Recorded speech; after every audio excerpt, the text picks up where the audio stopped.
மத்திய அரசு கொண்டு வந்துள்ள புதிய சட்டங்களை திரும்பப் பெற வலியுறுத்தி திண்டுக்கல்லில் வழக்கறிஞர்கள் 100க்கும் மேற்பட்டோர் உண்ணாவிரத போராட்டம் நடத்தினார்கள். மத்திய அரசு இந்திய தண்டனை சட்டம், இந்திய குற்றவியல் நடைமுறை சட்டம், இந்திய சாட்சிய சட்டம் ஆகியவற்றில் மாற்றங்கள் செய்து புதிதாக பாரதிய நியாய சன்ஹிதா, பாரதிய நாகரிக் சுரக்ஷா சன்ஹிதா, பாரதிய சாக்ஷயா அதிநியம் என கொண்டு வந்துள்ளது. இந்த புதிய சட்டங்கள் நாடு முழுவதும் இன்று ஜூலை 1ஆம் தேதி முதல் அமலுக்கு வந்துள்ளது.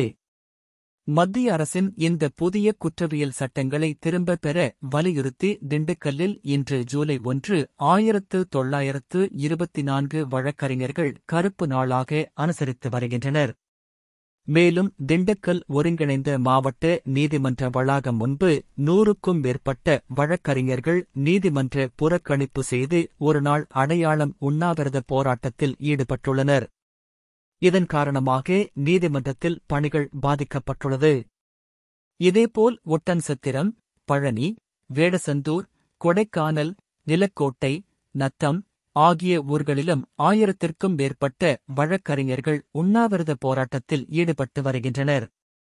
இதுகுறித்து வழக்கறிஞர் சங்கத் தலைவர் குமரேசன் செய்தியாளரிடம் பேசுகையில், மத்திய அரசை கண்டித்து இன்று அடையாள உண்ணாவிரத போராட்டமும் நாளை கண்டன ஆர்ப்பாட்டமும் நாளை மறுநாள் மத்திய அரசு அலுவலகங்களை முற்றுகையிட்டு போராட்டம் நடத்த உள்ளதாகவும் வருகின்ற 8ஆம் தேதி திருச்சியில் மாபெரும் பேரணி நடைபெறும் என தெரிவித்தார். இவ்வளவு நாட்களாக சேர்த்து வைத்துள்ள சட்ட புத்தகங்கள் அனைத்தும் பயனில்லாமல் வீணாக போகிறது என்கின்ற நினைக்கும் பொழுதே மனம் பதறுகின்றது. ஆங்கிலேயர் கால சட்டங்கள் என்று இவர்கள் சொன்ன போதிலும் இப்பொழுது புதியதாக கொண்டு வந்துள்ள இந்த சங்கீதா சட்டங்களில் 95% அதே ஆங்கிலேயர் கால சட்டங்களினுடைய பிரிவுகள் தான் இடம்பெற்றுள்ளது.